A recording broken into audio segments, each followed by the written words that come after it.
We're going to be talking to the playwright, Ian Callaway. Ian, how are you? I'm good, thank you. Thank you very much for coming on to Kingston Green Radio this evening. Of course, Honour Amongst Thieves, this new play that is coming to the cornerHOUSE Theatre in Surbiton. I saw you tweeted the other night that it's suddenly become a bit real, isn't it? You said it was months away and now it's suddenly around the corner. How are you feeling about it? Exceedingly nervous because it's not my natural milieu. I've just knocked around as a hack in the criminal justice system for 35 years, and this play is the product of that. But now it's round the corner, it's rather spooking me somewhat. And of course, as you said, I touched on this earlier, but this is not your usual job, is it really? As you said, you've been in the criminal justice system. Is this the first play you've written? It is, yes. And it's born of my experience in the system, and you encounter all sorts of characters in the criminal justice system, and this draws very much on some of those characters. And what prompted you to go into writing and write about your experiences within that particular line of work? Well, I'd written a book, a novel, which I've just bunged away in a bottom drawer because it's just a load of old tosh and a P.G. Wodehouse pastiche, which doesn't merit public dissemination. But I enjoyed writing it, and I enjoyed particularly writing the dialogue aspect, and the play just came about as a result of that, and I really can't tell you why or how or when exactly I started writing the play, but it was just born out of the fact that I really enjoyed writing the dialogue in the novel, and I found it easy to write, and once I started to write and once these characters started to bounce off each other, it was a pleasure to write, and it's funny. It really is very funny, and that sounds pretentious to say it myself, but it's not just me that's saying that. Manchester Royal Exchange Theatre read it and reviewed it some time ago and praised the clever writing and skillful humour, and I'm quite humbled by that. So, if people do come along and see it, and I hope they do, guaranteed a damn good chuckle.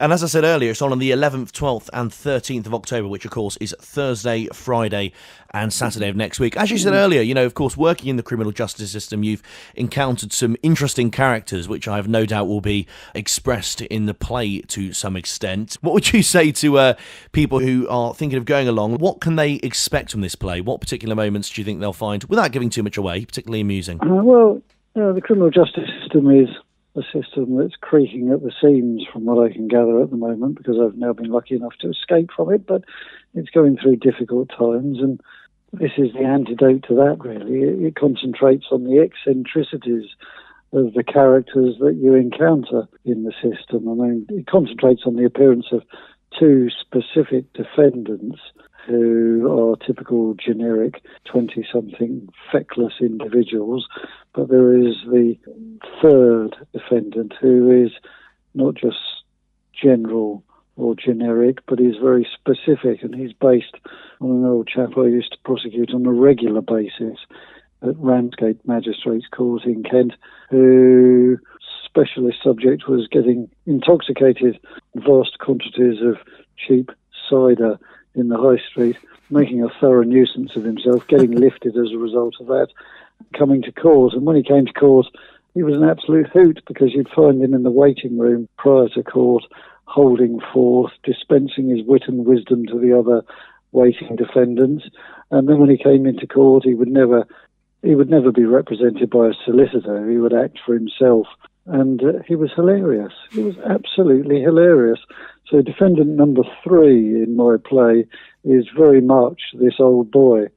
Did you have to be a bit careful when you're, as you say, of course, as you said, defendant 3, they haven't got the exact same names. Did you have to be a little bit careful when you were kind of disguising some of the cases that, of course, I assume have been real cases in the past, and then taking the mickey out of them, of course, all good humour? Did you have to be a little bit careful there with the line between not wanting to make it seem too overt? No, because it's so daft. There was no risk in that, really. I mean, the two, as I say, generic characters are just typical feckless half-wits who form the staple fare of the criminal justice system on a daily basis. And the third, the poor old chap who's now passed away, I'm sure if he was here to witness his stage debut, so to speak, he would absolutely love it. And I have to say, I wish he really was here. I mean, he's passed away long since now, but if he was here, I'd love to have him along because he would lap it up. He would absolutely lap it up. Mm. The play is directed by Dina Yates. How have you found working with Dina Yates? It's been brilliant. It's been brilliant. Obviously, she's had to twizzle with some of my words and the length of the play to make it more amenable to a reasonably sized night out in the theatre. But she's been a gem. I mean, I've not operated in this milieu in any way, shape or form, so I've been entirely reliant upon her and her expertise in actually putting the thing together into a form on which it is manageable on the stage. So without her, I would be lost, quite frankly. And how long have rehearsals been going on for this particular play with the cast and obviously yourself and Dina? Since the beginning of July, quite some time. Yeah, and of course, a lot of people may not know about the Surbiton cornerHOUSE, of course. It's actually a really nice little theatre, of course, as I say, located in Surbiton. It serves the local area. What would you say to people about visiting that theatre? Because it's a really pretty little theatre, isn't it? Oh, it's amazing. It's quite unprepossessing from outside, but when you walk in, it's like, like you're walking into a TARDIS. It's like Doctor Who. It's what they've done there is quite fabulous. I love it, absolutely love it, and I'm absolutely delighted to be appearing there. My first ever play. I never envisaged that I'd appear somewhere which could accommodate 120, 150 people a night. No way. I thought if ever came on, it would appear in front of one man and a dog. As I say, not to make one man and a blind dog. Man and a stupid blind dog. Now, of course, not to make you too nervous about the play next week, but of course it's on a week tomorrow, Thursday. So if you are listening to this and you want to get your tickets, don't remind me. Where can people get their tickets? Is it from the cornerHOUSE Theatre website? They can access it from the cornerHOUSE website or from the Ticket Source website.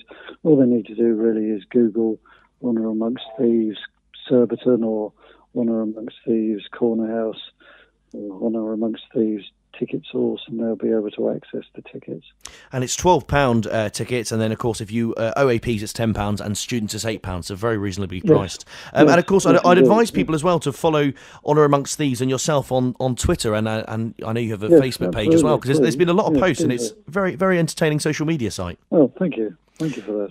Right, well, Ian Callaway, thank you very much for joining us on the line. Best of luck with the show next week. Thank you for the time. No, thank you very much. And of course, if you are free, please do go along and see Honour Among Thieves, Ian Callaway's play, directed by Dina Yates, happening at the cornerHOUSE Theatre in Surbiton next week.